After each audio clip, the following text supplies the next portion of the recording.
Stalling so everybody can get here. Do do do do do. Do do do do. Oh, stop it. Do do do do. Do do do do do do. Good morning, everybody, and welcome to the highlight of human civilization. It's called Coffee with Scott Adams. I'm pretty sure you've never seen a better thing in your entire life. And if you'd like to take this experience up to levels that nobody could even understand with their tiny human brains, all you need for that is a cup or a mug or a glass, a tank of Chelsea, stein, a canteen, jug, a flask, vessel of any kind. Fill it with your favorite liquid. I like coffee. And join me now for the unparalleled pleasure. The dopamine end of the day. The thing makes everything better. It's called the simultaneous sip, and it's going to happen now. Go. Oh. Well, everything's perfect now. Speaking of coffee, there's a new study that says it's good for your liver. Well, should have asked me, because I could have told you coffee is good for your whole body. Every single part. It's good for your teeth, your hair, your bile. It's good for the things that are just passing through. Coffee. Is there anything it can do? Good for your liver.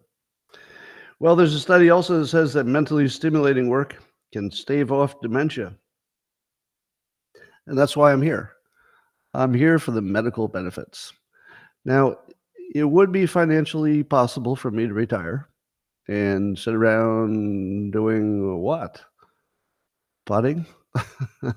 What would I do if I were retired? This is my favorite thing I do. I mean, favorite thing intellectually, let's say. And I definitely feel, so I'll give you this as sort of a beacon for you who are younger. I actually feel that at my current age, I'm the sharpest I've ever been, but not entirely, meaning that I know I learned things faster when I was younger, and maybe maybe a little more creative or something. I'm not sure, but maybe. But I can tell that if you were to just compare my ability to understand and navigate the world today to any time earlier in my life, it's definitely better. So I can tell you at my current age, I don't feel like I'm losing. I don't think I've lost a step. The energy is definitely down. Definitely not as much work all day. Don't need to sleep energy. But generally speaking, I'd say my mind is right where I'd want it to be at this age, and that has everything to do with the fact that I push it. So I'm every single day I'm doing something intellectually that's a little bit harder than what I can do easily. So it probably works. I recommend it. Last night in the man cave, I broke some brains.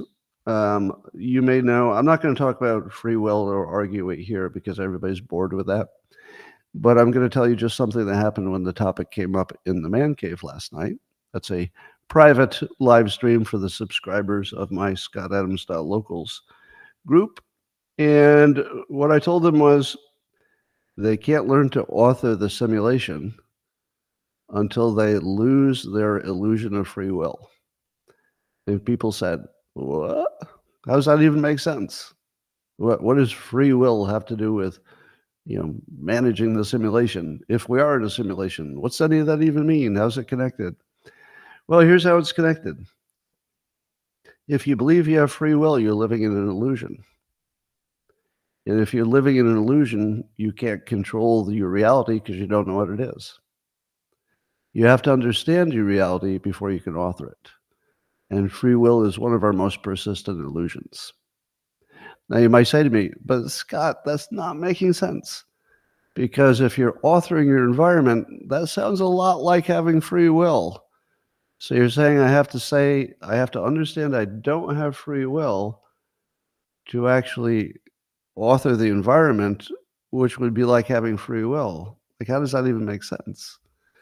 Here's how it makes sense. When you learn you don't have free will, that becomes a permanent part of the structure of your brain. I think you all understand that everything you learn becomes a physical structure in your brain, because if it weren't physical, you wouldn't have the memory. Everything you know, everything you learn, everything you remember is physical. It's physically in your brain. If that part of your brain got damaged, that part would be gone. So if I teach you, hypothetically, that free will is not real, that too becomes a permanent structure in your brain. And it's that permanent structure, along with some others, that are necessary to author the simulation. So another way to say it is, you'll understand it once you get there, if you do. Well, once you understand that free will isn't real, then you enter a world in which it seems like you can control your simulation or your environment just by what you want and what you focus on. Will that be free will? It will feel like it. It will feel like it, and you will have a better experience of life, but it won't be free will, and you'll understand that. All right, there's allegedly a cyber attack that looks like a pretty big one in the United States. Chuck Callisto is talking about this. A number of states have a complete failure of their 9/11 system right now, and there's some indication that it might be an attack, maybe a line cut or some other kind of cyber thing. Does it seem to you that that might be Iran? Is it possible that's an Iranian reaction and they're just giving us a warning shot? Maybe. I don't know. So we have to suspect the worst because we've let in so many terrorists into the country. Who knows what they're up to?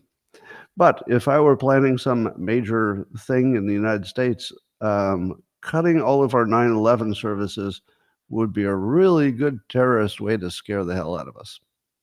Because if you could imagine cutting the 911 service before a terrorist attack,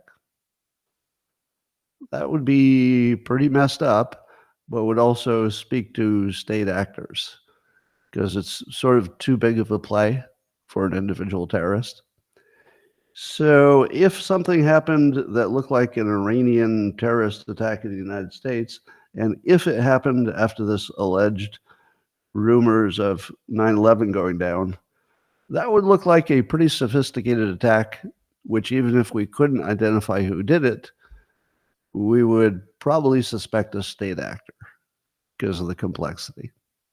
Now, this is all speculation. I'm not even entirely sure there's really a 9/11 problem, so wait for confirmation for any of that. That's not yet confirmed, I think. Well, James O'Keefe of O'Keefe Media Group has another scoop. And by the way, I just want to give you a little warning that in the Dilbert Reborn comic that you can see only if you're a subscriber on X platform, see my profile for the link, or on scottadams.locals.com, you'd see the Dilbert Reborn comic, and it will soon feature Wally dating James O'Keefe. He doesn't know it because James O'Keefe will be undercover. But Wally's going to give up too much information to James O'Keefe. That's coming. I haven't drawn it yet, but it's coming. Anyway, so O'Keefe has another scoop. Talked to somebody inside the Biden administration who believes that maybe the real power in the administration is the chief of staff, Jeff Zients. Accordingly, he's the second most powerful person in Washington. I guess that would mean that Biden is the most powerful. But that Biden is basically a puppet and says whatever Zients tells him to say. And Zients used to be a Facebook board member. So everything's connected. And you can't get anything done unless you get the chief of staff's sign off. Is that really that different than every other presidency? Isn't it generally true that if you want to get the president to agree with you about anything, first you have to sell the chief of staff? Isn't that business as usual? I thought that's sort of the job of a chief of staff, is to make sure that everything goes through that person and gets filtered before the president even sees it.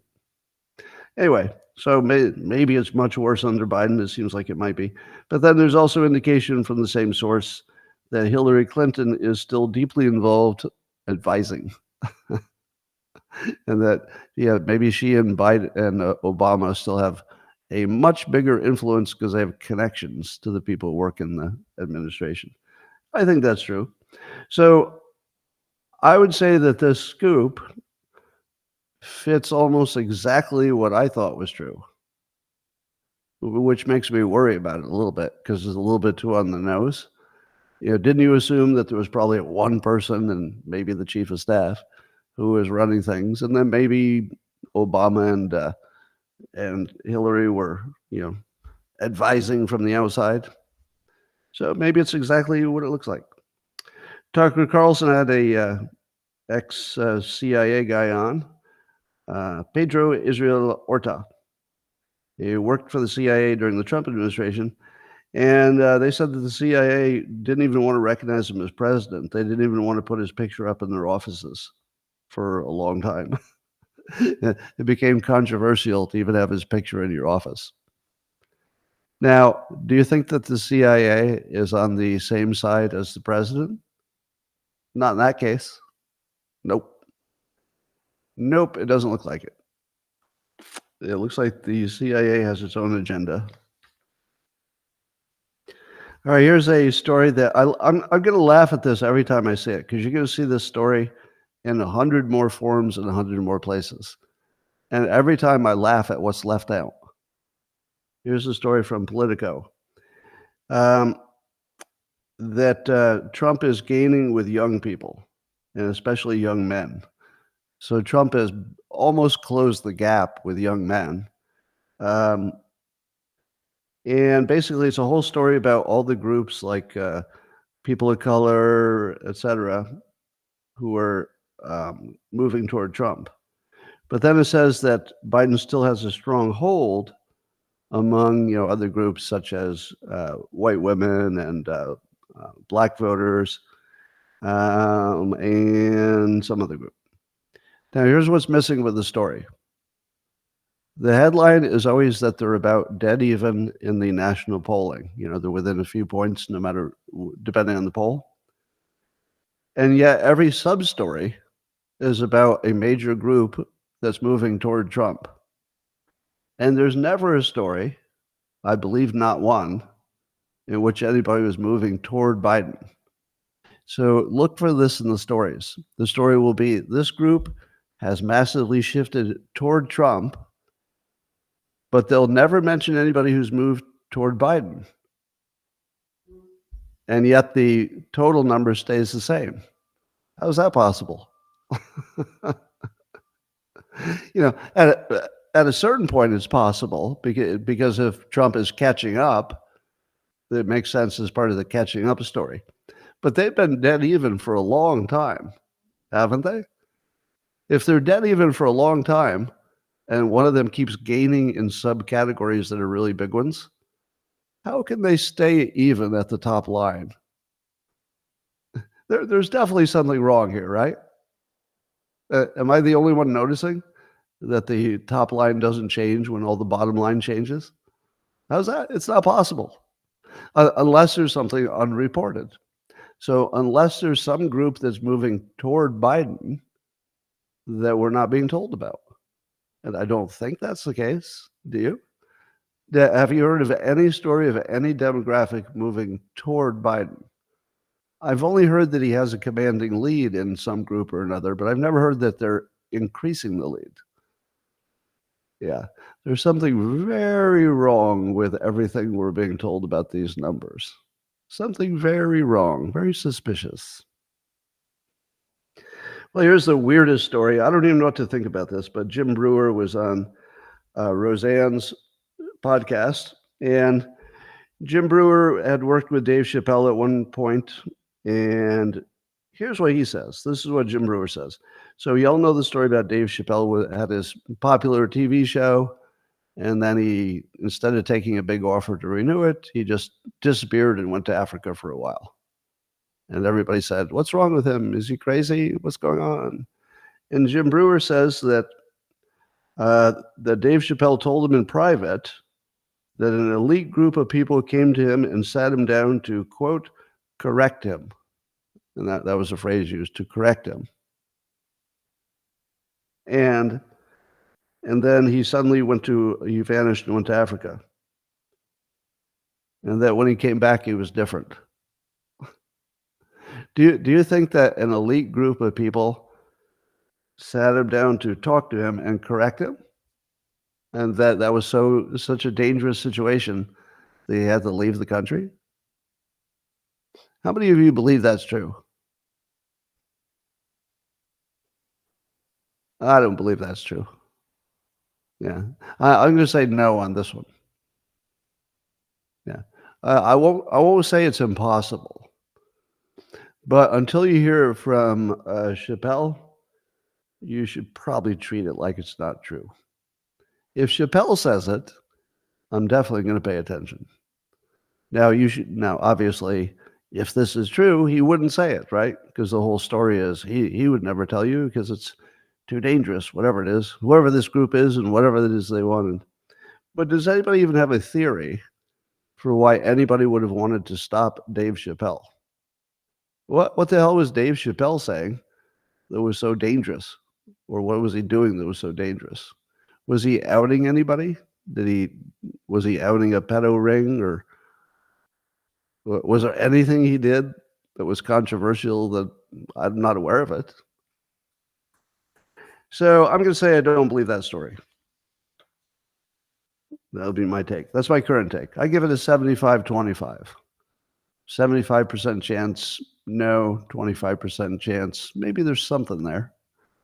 But I don't know who that elite group is for sure. All right. On the X platform, Christopher Friant tells us that it looks like Midjourney, the AI program that does movie-like clips, may have scraped images from major TV, film, and streaming studios. And then some examples were shown where it looks like AI is creating images that appear to be clearly cribbed from real movies and TV. Maybe changed a little bit, but clearly came from that inspiration. To which I say, what did we think was happening? How else would it train? If you're training a thing to know how to make a movie, the way that people would expect a movie to look, what did you think they were training it on? Do you think they were training to make movies by showing it real people? That wouldn't teach you how to make a movie. You would have to look at movies. Of course it looked at movies. How in the world do you think it didn't? But isn't that exactly how a human director works, a human writer? A human movie maker can't do the job without looking at a whole bunch of movies first. Because movies are formulaic. Even the scenes, even the visuals are formulaic, right? There are only so many angles that you can shoot a scene. And once you've seen them, that's all there is. So there isn't any other way you could have trained AI to make a movie other than making it look at movies. But the real question is, if it looks at a movie and then tweaks it enough, isn't that new art? So let's say it looks at a movie scene where it was blocked down a certain way.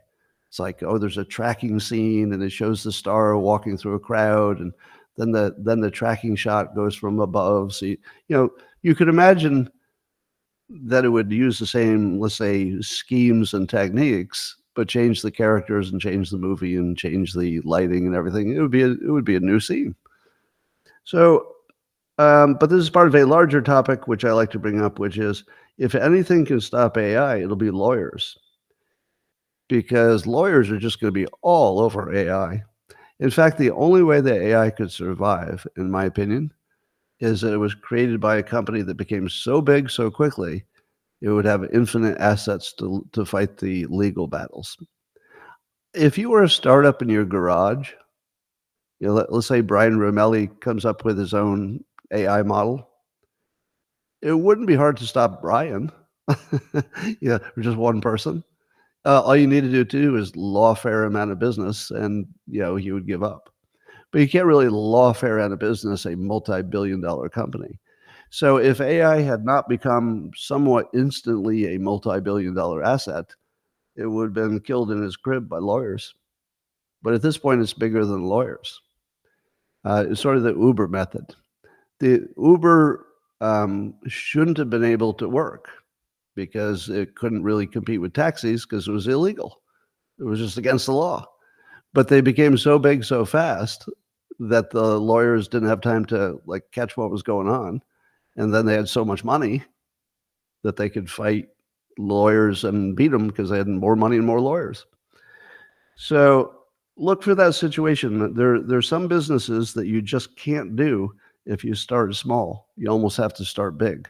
That's what Uber and AI both did. They started big. All right, so keep an eye on that. There's more science that says that hugging can ease your pain, anxiety, and depression.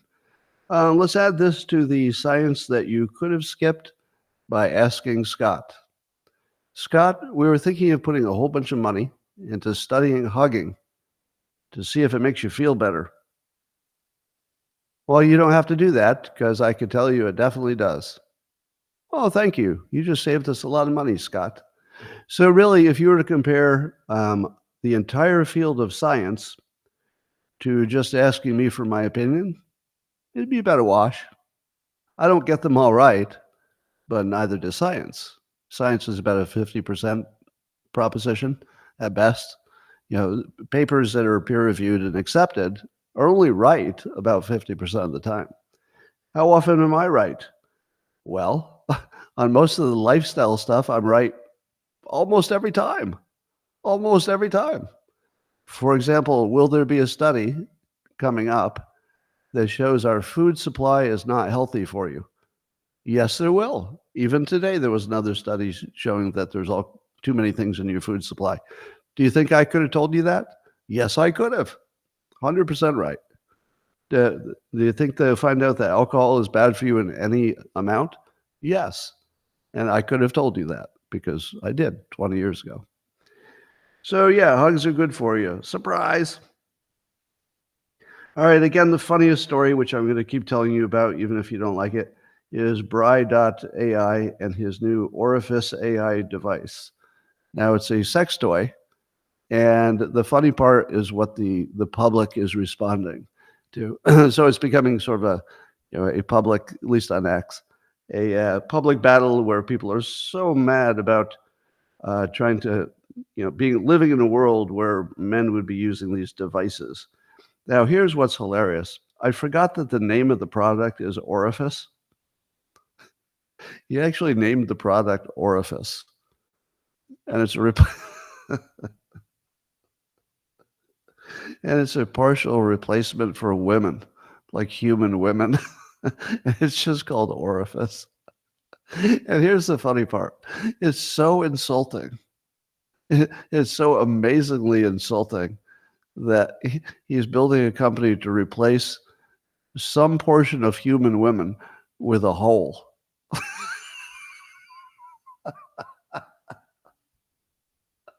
Now, I'm not saying that's a fair characterization. All right. So I'm not giving you my opinion on women here. That has nothing to do with this conversation. I'm just saying, what could be funnier than launching a product to replace much of human women with a hole? And then you name it. You name the product after the hole. Orifice. At least when women make a sex toy, the most popular sex toy for women is called the womanizer. The womanizer. Sounds like it was created possibly by a woman, or at least women were involved in the marketing and naming of it. Because there it's like woman. Yeah, womanizer. Yes, go ladies. You don't need men. That when they're replacing men, they're like, yeah, go ladies.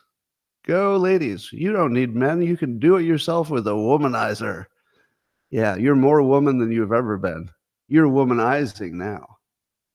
But then when a man creates a sex toy, it's a hole. I'm going to be laughing all day about this. Anyway, so if you're wondering, can somebody replace human women, at least in terms of men's sexual appetites, how many human women can be replaced by a hole? And I'd say about 40% already, and raising. And here's the funniest one.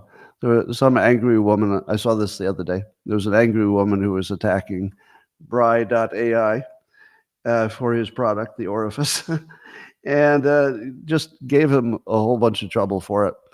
And saying it was basically going to replace women. And Bri.AI's response was, and I quote, "You should have been nicer to me in high school."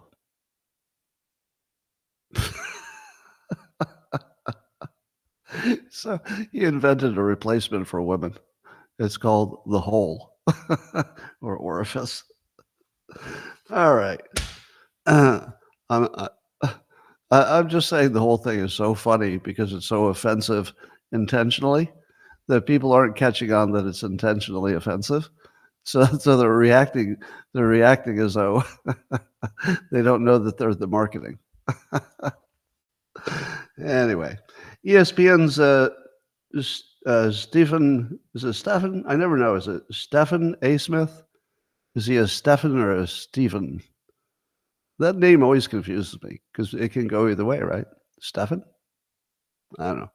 So Stephen or Stephen A. Smith says that the people going after Trump with lawfare are a bunch of cowards, and that all you're doing is showing that you're scared you can't beat him on the issues. Everything you do shows me you can't beat him. He says it's giving fodder to the argument that the election is rigged. I'm being told it's Stephen. So we'll say Stephen A. Smith.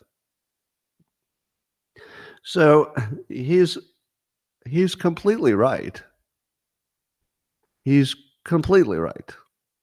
If your argument is that the elections were not rigged, then trying to rig it with lawfare right in front of the entire world while you're arguing that the election wasn't rigged, but you're rigging it right now. I mean, legally, because the lawfare stuff is not itself illegal. It should be because it's being used illegally, but probably won't be, actually prosecuted in any way. But yes, he's completely right. If you're going to rig the election right in front of the entire public, everybody can see it.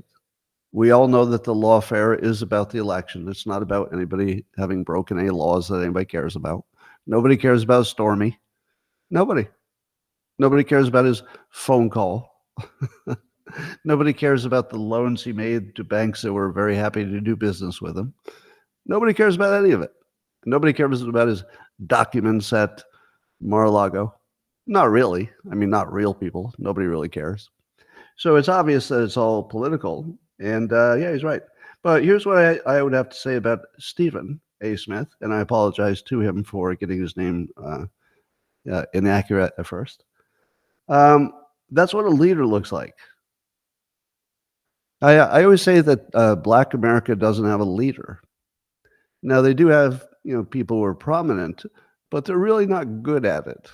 They're not good at it like Obama's good at it. And Obama's, sort of in the sidelines. Love or hate Obama, he was real good at the leadership stuff, right? You don't have to like where he led, but leader, definitely a leader. And I would say that Stephen A. Smith has that leadership thing. And it feels like he is suffering from the Spider-Man curse. The Spider-Man curse, with great power comes great responsibility. I can't read minds, but when I see somebody as capable as Stephen A. Smith, and when I hear him talking the way he's talking about the big issues, it feels like he just realized that he's the one who knows how to do it. He actually knows how to show leadership. So he's modeling it. It's actually very impressive. So if he someday runs for office, and don't fool yourself, I don't think he's a Trump Republican, is he? He's just showing you that he can see the whole court, which is really rare. And then having seen the whole court, he tells you what to do about it. That makes sense. Also very rare. Very rare. So yeah, he's got the real deal. If he ever ran for office, I would definitely like his chances. I would like his chances if he ran for office. That doesn't mean I'm going to agree with him on policy, but wow, he's capable. Anyway, I like to see capable people do well. Tim Pool tells us that his Timcast IRL show, 3 of his older shows from 3 years ago just got strikes against them. There were shows with Michael Malice, Joe Rogan, and Real Alex Jones. Now, do you think that that's about something Timcast did, or they're just trying to suppress those three other people? Now, we know that there's been some move to suppress, pro-Trump voices. But I'm wondering, is this a move mostly against Timcast? Because I'm trying to think, is Timcast the last serious independent voice that hasn't been taken down by the bad guys? It seems to me like it would be obvious that Tim would get targeted by the bad guys to be taken down for some, lawfare or social media reason or some hoax or get canceled or something. I would imagine that there's like a whole team of people working on just putting Tim Pool out of business. Do you think that's true? Do you think there's an actual team, like professionals, being paid by somebody to look at ways to put him out of business? I think yes. Yeah, I think yes. There are people who are paid from somebody. Could be the CIA, could be just Democrats, to put him out of business. That's what it looks like. So here's another story. I guess Dubai has been doing some cloud seeding, and maybe they went overboard and caused a bunch of flooding. Do you think they can actually geoengineer the atmosphere and make it rain where they want it to? I don't know. I have mixed feelings about it. On one hand, I think it's inevitable. We'll definitely be managing the atmosphere eventually.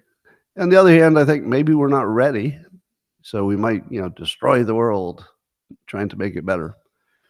So I think it's going to happen. It has to happen. It's inevitable, but it's dangerous. So we'll keep an eye on that. Zuby is talking about the obesity rates on X, and he gave us that little chart of what the obesity was. Let me show you the rate. So this is from 1975 to current and then projected. So 1975, there was a 12% U.S. adult obesity rate. 12%. You've seen all those old pictures of people in New York City in the 30s or whatever it is, and it looks like 100% of them are thin. But 12% by 1975, that sounds about right. I was there. That feels about right, 12%. 1985, it was 15, not much difference. So in 10 years, a little bit of crept up. By 1998, it was up to 25. 2014, it was up to 35. And by this year, it's up to 42% adult obesity. 42%. And it's projected that by 2031, it will reach 50%. Now, I'm here to tell you it's much worse than that, because it's not evenly distributed. There are states and regions where the obesity rate is really close to 100%. I remember visiting the facility where my ailing father was, on his last weeks of life. And it was a medical facility, and I remember sitting in his room for hours because I went to visit. It wasn't much to do because he was mostly just, sleeping at that time. And I would just watch the people walk by in the hallway. And I started noticing, wow, there's some big people who work here. And then I said to myself, when was the last time I saw somebody who wasn't gigantic? And I just sat there and watched people walk by his room in the hallway. And I just said, obese or not obese? They were all obese, all of them, upstate New York. Every one of them was obese. I think there were a few, maybe 18-year-olds who weren't. Some people had, part-time jobs and stuff. But every adult over 30 was a big old barrel-sized person. So if you go to LA, for example, if you're in the Hollywood area, you won't see the obesity. If you go to New York City and walk down the street in Manhattan, not a ton of obesity. If you fly in an airplane, you always hear the complaints about the big person in the seat next to you, but it's kind of rare. Beyond a certain size, people just don't fly. I mean, they do, so you hear the story, but it's rare. So airports are more thin people than large. There are some cities that are more thin people. And if you take them out of the mix, out of the average, yeah, your obesity is probably 75% below a certain income level. Now, it's also related to income. I would bet that below $100,000 a year, I'll bet it's close to 75% obesity. That's my guess. Anyway, so did you know that one of the most influential people in American politics is an 88-year-old Swiss guy? Well, that's something I learned today. You know, we all hear about George Soros putting so much money into things and influence them. Well, apparently there's like a George Soros Jr., whose name I never heard, Hans-Jörg Wyss, 88, and he's this billionaire who's been putting in hundreds of millions of dollars into American stuff, similar to the Soros kind of activities, and to the point where he's one of the most important people in the country. He's not even in the country. He's a Swiss guy. So the GOP is trying to crack down on this loophole that lets foreign donors put all this, what they call the dark money, into U.S. elections. Anybody who thought our elections are determined by the will of the people, do you feel silly that you ever believe that? This is the stuff. There are like 15 to 20 effects that determine completely who gets to become president and what the law is. And none of them are the will of the people. It's all just different stuff. It's just money and lawfare and, you know, how they rig the system. Rig meaning the laws about how to vote. Yeah. Yeah, we haven't lived in anything like a republic in maybe ever. I don't know. Delta Airlines is eliminating college degree requirements for all positions, including pilots. Well, you know, there's nothing that makes me want to fly an airplane more than knowing that they've lowered the standards for the pilots. Now, on one hand, I do agree that you should just pick good people, whether they have a college degree or not. But I do think it's rather useful to have that standard. It does reduce the number of people who are, you know, not qualified from slipping through. So I would say that's not a good sign for America. Every time we lower a standard, it's always for some good reason, you know, increase diversity or something. But I don't think we get enough benefit for what it costs, generally speaking.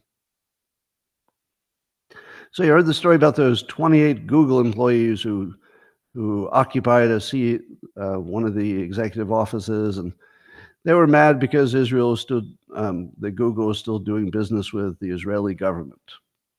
And what did Google do? It fired all of them. So fired all of them. Now, are you surprised?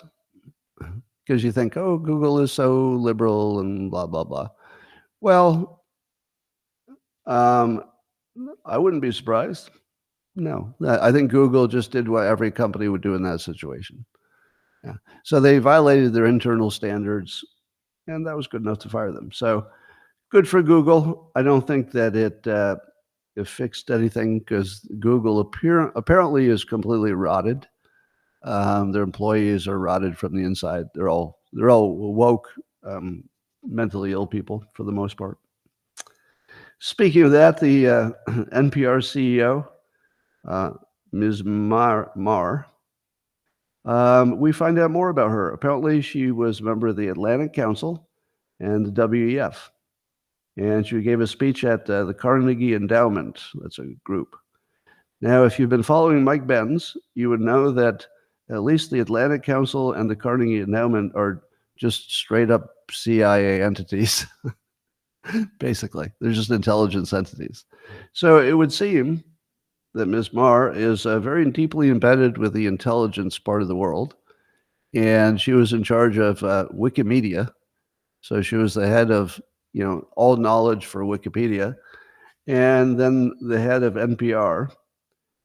And so the person who is in charge of telling us what's real is basically CIA adjacent. So just like you think. But she's getting some pushback from, well, what do these three people have in common? Gad Saad, Elon Musk, and Vivek Ramaswamy. So all three of them are criticizing NPR CEO Mar. What do those three have in common? Three of the smartest people in the world, at least in terms of politics and philosophy and stuff, right? So if all three of them are, piling on, plus Christopher Rufo, a lot of smart people, right? So the smart people have taken the following stand because in a speech, I guess it was to the Carnegie Endowment, NPR CEO said that she believes that truth is subjective, or a distraction from the pursuit or from getting things done. That the truth is subjective and a distraction. And I'm paraphrasing a little bit, but this is pretty close. And it can get in the way of the pursuit of truth. I'm sorry, the pursuit of truth can get in the way of getting things done. So Gad Saad said, quote, truth is subjective, unquote, is precisely the key tenet of postmodernism. This is why I refer to it as the granddaddy of all parasitic idea pathogens. Well, that's a lot of smart words in one sentence there, Gad. I will have to hire somebody to explain to me in my sixth grade world what that means. I think I understand. All right, Elon Musk said, now imagine if this is programmed explicitly or implicitly into super powerful AI. It could end civilization. And he says, now no need to imagine. It is already programmed into Google, Gemini, and OpenAI ChatGPT. So that would be talking about the idea that truth is subjective and it can get in the way of getting things done. Vivek, along the same lines, said that he quoted the CEO of NPR saying, quote, our reverence for the truth might be a distraction, getting in the way of finding common ground and getting things done. And Vivek says, this gets to the heart of the cultural divide in the modern West, whether you believe truth is a priority or a hindrance. Do you agree with all three of these people, Gad Saad, Elon Musk, and Vivek, that this downgrading of truth in favor of getting stuff done is the problem, and that it's basically an existential problem if you throw AI in the mix? Everybody agree with that? All right, I disagree with all three of them vigorously, as hard as I can. She's completely right, and you see it every day. Yeah. Let me give you an example. Abortion. Take the abortion thing. We have different opinions which cannot be reconciled. Do you know why they can't be reconciled? Because we'll never agree on what's true. Is it true that it's murder, or is that not true? Or killing a human, I guess, not murder. And so the argument is over what's true. Is it true that you're taking a human life? Now, that can't be solved. Would you agree that can't be solved? Realistically, one of those is right, you think, and one of them is wrong, you think. But it can't be solved. So what do you do when you have a problem that can't be solved? You make do. You do what you can do. So what do we do as a nation when we can't decide what's true? We compromise, and we just work it out. We just find some middle ground where the people who don't get what they want are not willing to stage a revolution. That's a perfect example of what she's saying. We're not going to agree what's true, but if we stop there, we'd never get anything done. Because we do have to kind of move past, let's say, abortion. And I would say that's just an example. I would say every one of our big issues have this same issue. What's true, we don't agree on and never will. So if you allowed yourself to never try to fix anything until you found out what's true, you would never fix anything. She's completely right. It is 100% true that if you think that you know the truth and the other people don't, you're probably part of the problem. You might be right, but you could also be part of the problem if you insist that the other people agree with you before you can move forward. In the real world, people don't agree what's true, but often we can find a way to work together, right? So she's 100% right. Reality is completely subjective. How many of you believe that free will is real? And how many of you believe it's not? How are you ever going to solve that? One of the most basic questions of your reality is free will real? We're never going to agree with that. But can we find a way to move on? Yes, we can. But I don't believe in free will, and some of you do. So what would we do about the legal system if you took my point of view, there's no free will, how would you punish anybody? How would you have a justice system if nobody's really responsible for anything? Well, I'll tell you how. Since I believe there's no free will, but I also need to move forward somehow. I mean, I need to live in the real world. I say, all right, I agree with you. You can't really build a system unless you punish people. So I accept a system where people who really couldn't help what they did are punished. Right. Because I can't think of a better way. So there's a perfect example where we'll never agree what's true, free will or no free will, but we can figure out a way to make the world work. And I think I could come up with 100 different examples where she's completely right. We'll never agree what's true, but we can figure out how to take a step forward. So here's your real problem. Your real problem is that you don't agree with her about what's true. That's the real problem. The real problem is not that she understands the truth is what we imagine it is. She's 100% right about that. The part that you don't like is that her truth is different from yours. If she said everything you agreed with and then said truth is subjective, we have to figure out a way forward, you wouldn't have a problem with it. You wouldn't. Suppose she said, well, we know the truth is that these fetuses are real live humans and that killing them is immoral. That's our truth. But we have to move forward somehow, so we're going to compromise with the people who disagree with what's true. That framing would make you okay with it. So what's really the problem is you don't like her opinions, not that she thinks opinions are subjective. So, do I think she's part of the problem? Yes. Yeah, she's a big part of the problem.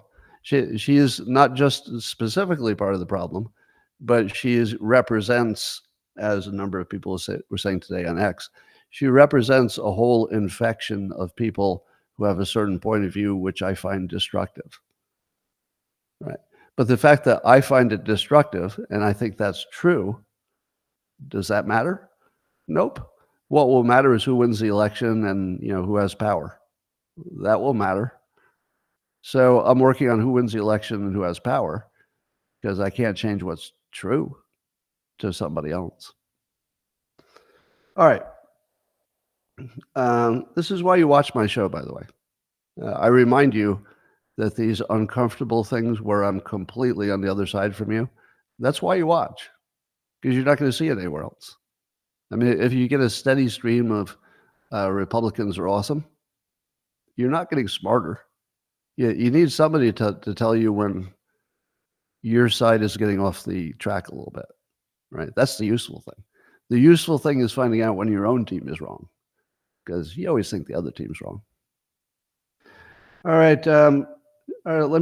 Here's a story. I just read that Florida has banned a bunch of books. It was in the news. Is it true? You tell me. Is it a true story that Florida banned, I don't know, a few thousand books? True? No, it's not true. No, it's not true. Nope, it's in the news. But what is true is that they removed them from where children can see them. There are no banned books for adults in Florida. That's not a thing. There are no banned books in Florida. But both of these are treated as the truth. So NPR CEO is completely right. You can disagree whether there's a book ban in Florida. I say there's not. Other people say there is. But can we, despite having a different understanding of what's real, figure out how to go forward? Yeah. DeSantis just has laws that apparently can move those books to the non-children library places, and then everybody's fine. So yeah, you don't need to know what's true. You just need to know how to handle it. Speaking of what's true, Joe Biden has a new story about his uncle being eaten by cannibals, which apparently does not pass the fact checking, according to Jonathan Turley. But apparently he was in Pittsburgh doing some campaign stuff, and he told the story of how his uncle Bosie in World War II was, let's see, he was a hell of an athlete. For some reason, you need to know he was a hell of an athlete. And then he flew those single-engine planes. It turns out he didn't fly. He wasn't a flyer. He wasn't a pilot. And the plane he was in was not a single-engine. Jonathan Turley looked into that. And he was over a war zone, and I guess it actually went down for mechanical problems. It wasn't shot down, as Biden says. And they never found the body because there were a lot of cannibals, for real, in that part of New Guinea. So he's saying that they never found the body, so that, maybe the cannibals got him. But there was a member of the crew who did survive, and the member of the crew who did survive said he watched the other crew members not being able to get out of the plane as it went into the water. So no, the cannibals did not eat his uncle. His uncle was a really good athlete who couldn't get out of an airplane that crashed in the water. So do we need to know the truth about his uncle who was or was not eaten by cannibals? No, we don't. The truth is completely irrelevant because, it's just campaign talk and it doesn't matter anyway. So no, the truth doesn't matter. It doesn't matter a bit on that story. Well, the Kennedy family, apparently many members will appear in a big group with Biden to endorse him, which basically is a slap in the face to their family member, RFK Jr., who is running against Biden. You know who wishes their relatives had been eaten by cannibals? RFK Jr. But not only that, if cannibals ate his relatives, they would be eating a better diet than the American diet. Am I right? Better diet than the American diet. At least it'd be good protein, no additives. So no, I'm not recommending that cannibals eat the Kennedy family, but if they did, they'd be healthier than the normal fast food diet. I would like to give a shout out to my family, my remaining family members. I won't name them, but I sure appreciate my family. Do you know what my family would never do? They would never do this. If I ran for president, my I have a very small family group left, but my family members never would have gathered together to endorse the other guy. They might have sat it out. They might have said no comment if they thought the other guy was the good one to be president. But no, they would not have traveled to Washington to stand with a competitor and endorse him. I hate to tell you, RFK, but your family sucks. Your family sucks. Like, this is the minimum requirement for your family not to suck is to endorse the other guy in an election. It's not like RFK Jr. is a criminal. It's not like he has bad intentions for the country. It's not like his policies are some crazy bullshit. He's a genuine, legitimate, serious person with a serious resume running against a brain-dead piece of shit to try to save the country and try to save you, all you Kennedy children, from eating shit that's killing you and putting stuff in your body that you shouldn't be putting in your body. And that's why you want the other guy to win?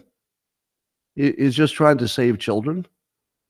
I mean, he could be wrong about some stuff. I mean, there would be no real shame in that, because everybody's wrong about stuff. But really, your family is going to throw you under the bus in public in this situation. I'll just say it straight out. I really like RFK Jr. I think he's great for the country. You know, win or lose, I think he's great for the country. But these family members suck. I mean, they just suck. There's just no way around it. This is just terrible family behavior.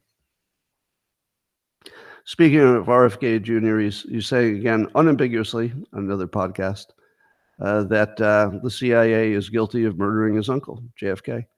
He says the evidence is so abundant and so definitive that if he took the case to a jury, he would win in front of almost any jury. And he says it's because JFK defied the military-industrial complex. They wanted to, attack Cuba, and JFK didn't. And they didn't like him ending the war in Vietnam, which he also tried to do. So that all does make sense to me. You know, the Kennedy assassination, the official story, was always a little sketchy, right? From the beginning, you're like, really? I don't know. Well, it seems a little sketchy. There was some mighty good shooting from that guy from that upstairs. I don't know. Did he really care? That one guy, he cared so much that he did that? I don't know. Never really totally made sense. But this does. Every part of the CIA killed him makes sense to me. Now, I don't know what's true and what isn't, but every part of the story makes sense. It all fits together perfectly, and it matches everything we know about everything. All right.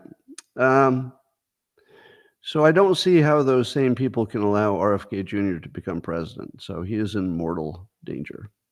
You know, there is a scenario in which RFK Jr. becomes president. Let me just say it out loud. If the CIA takes out Trump and then Biden collapses just from natural causes, RFK Jr. could be the next president. In fact, I'd give him at least a 1/3 chance. I think the odds are 1/3, 1/3, 1/3 at the moment. It has nothing to do with the polling. It has everything to do with the outside sources. I think the odds of Biden simply surviving and the election is rigged and he wins in a rigged election is about 1 out of 3. I think the odds of Trump surviving any assassination attempts and also getting a big enough victory that they can't cheat their way through it, 1 in 3. No matter what the polling says, 1 in 3 at best. And the odds of RFK Jr. making it all the way to presidency is about 1 in 3 also, because I think the odds of Biden collapsing are pretty good. And I think the odds of the CIA taking Trump out of it with lawfare or something worse is pretty good. Good as in bad. So my current estimate is they each have a 1 in 3 chance of being president. And none of it has to do with the will of the people. Let me say it again. They each have a 1 in 3 chance, and none of it has to do with voters, because we don't live in that system anymore, if we ever did. It will be entirely determined by the capability of the people in the back rooms and the health of the current president. And that's probably all that will matter. If the people in the back rooms do a good job, well, they get everything they want. It's probably Biden. All right. There are a whole bunch of new sanctions being put on Iran because of the attack on Israel. Let me mention the sanctions because there are a whole bunch of them. There's the vague one. There's the one I don't know about. There's a complicated one. There's one that seems to not really affect anything but maybe a couple of guys. There's one that, I don't know, it looks like it could make some difference, but I don't really understand it. There's one that, okay, they don't even tell you what they are. Do you believe that we have an infinite number of sanctions that we can whip out anytime we want? Is that the way it works? It's not like there are 3 sanctions that can make a difference, and then there are a million sanctions that you could do, but they're not really gonna make a difference. I feel like it's more of that, don't you? Like there's a strong 80-20 situation that might be like a 99-1, where there might be a few sanctions that if you could get them to stick, would really move the needle. And then there's probably a whole bunch of other ones where some rich guy goes, "Wait, you mean I can't dock my yacht at Washington, D.C.? Well, I'll just dock it somewhere else. Is that okay?" That's perfectly okay. Okay, I guess I got sanctioned. I feel like the sanctions are just bullshit. Because if they weren't, they would tell us what they were, and they would tell us whether they could make any difference. But no, the news just says, "Oh, lots of sanctions, more sanctions. Oh, I'll put some more sanctions on. How about we put some sanctions on? You should reelect me because of all my sanctions. I put on 53 sanctions. If 53 sanctions is not enough, I could put on 50 more that will be unspecified and vague, and you couldn't even tell if they make a difference. But if 100 sanctions isn't enough, I could put 200 sanctions on. I could put 300 sanctions on. I'll put more sanctions on." That's the state of your news. Biden tells Israel not to attack Israel. Sounds like I'm making that up. But he said, quote, "I made it clear to Israelis, don't move on Haifa." Haifa would be a city in Israel. Yeah, Haifa. What do you mean, Rafah? Actually, I don't think the misspeaking is as big a deal as others do. I don't think that's really the big sign that he's losing it, because I think maybe he always did that. And Trump misspeaks, and I misspeak, and I misspeak twice a day. I don't think that's the biggest thing, but they're funny stories.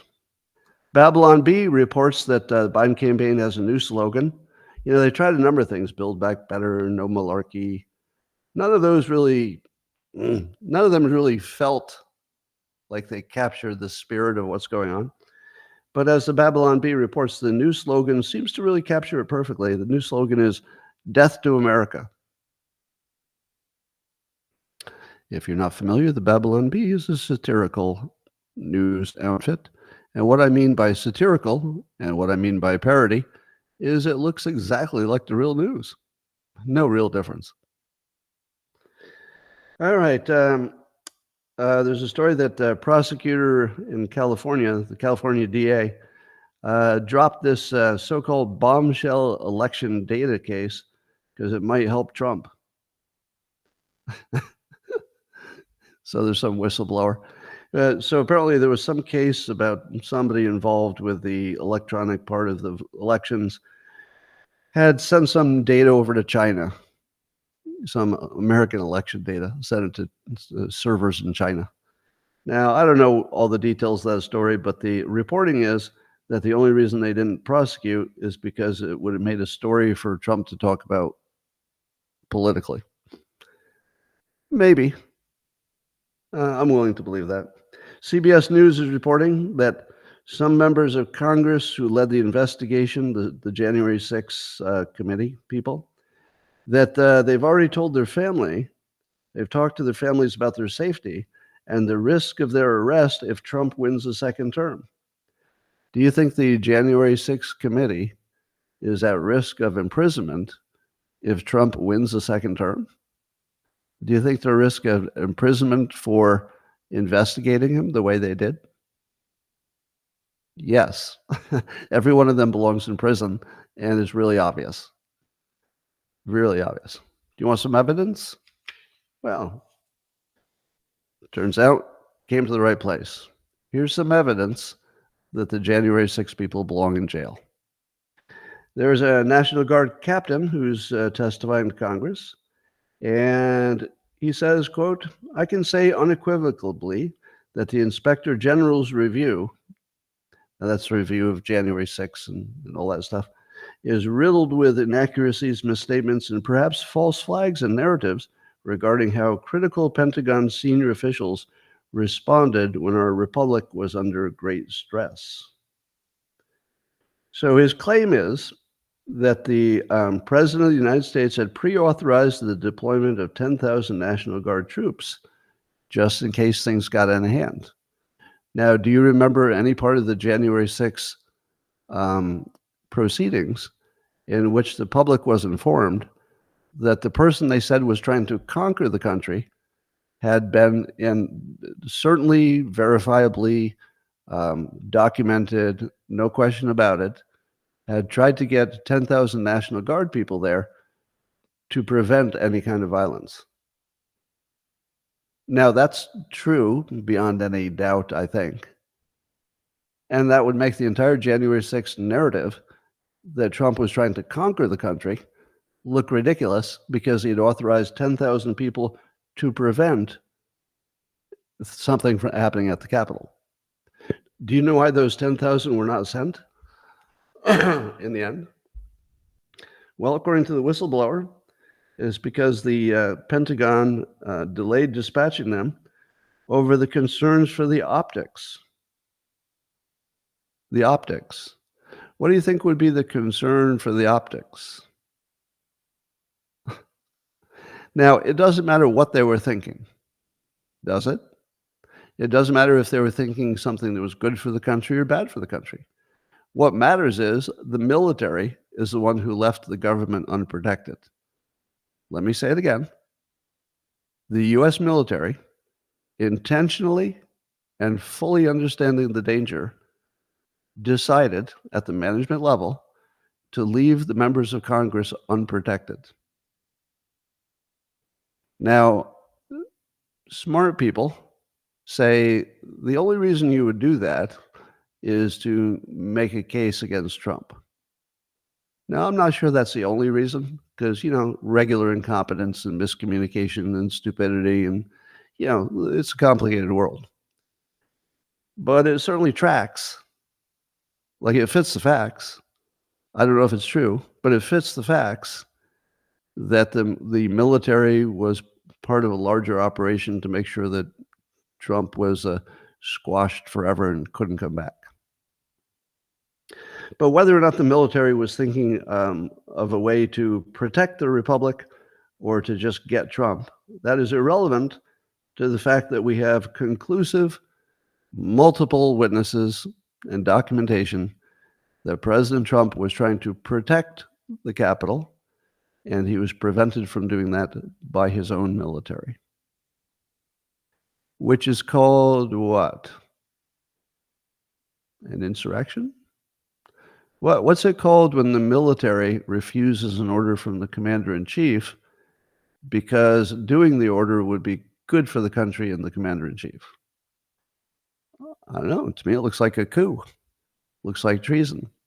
So to me, it looks like the January 6th committee was covering up their own coup, and that they're guilty of insurrection, and that it would be easy to prove, because all you have to do is prove that the people who knew they could be protected chose the other path, and then they sold that other path as Trump's fault when it was 100% their own doing.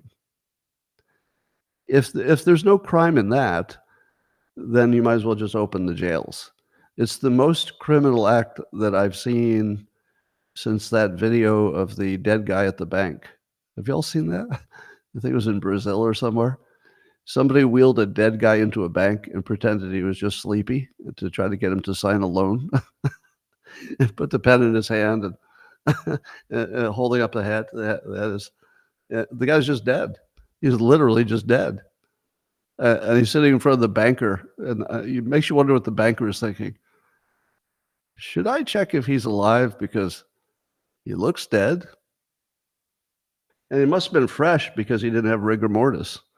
Like, he must have died within like an hour before he got to the bank, because he was still, his head still was flopping around. So that was pretty terrible. Anyway, not as terrible as the January 6th stuff. So yes, I believe that if Trump gets in office, there's probably a whole bunch of people who need to go to jail over Ukraine and the pandemic in January 6th. Not to mention whatever we might find out about elections themselves. So, and I think it has to happen.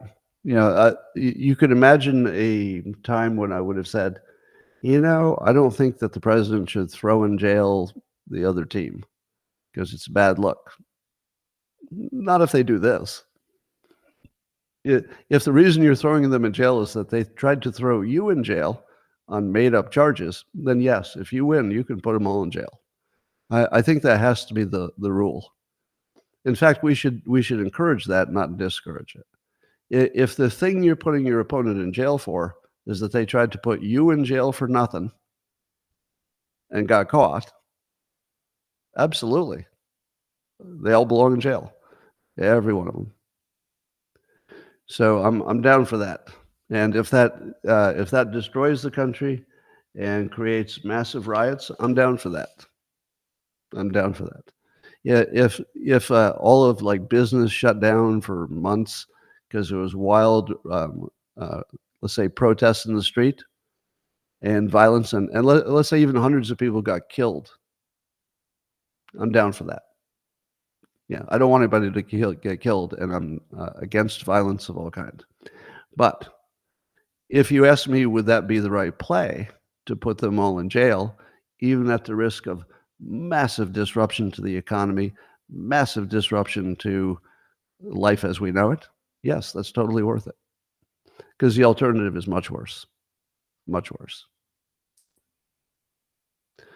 All right. Colonel accuses senior officers blatantly lying to Congress about,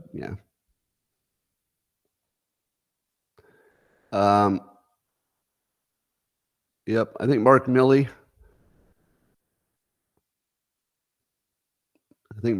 has got a lot of explaining to do. All right, ladies and gentlemen, that's all I've got for you today. I'm going to say bye to the other platforms, and then I give some extra time to the local subscribers. So goodbye to X for now. See you tomorrow, YouTube and Rumble. And hello to locals only.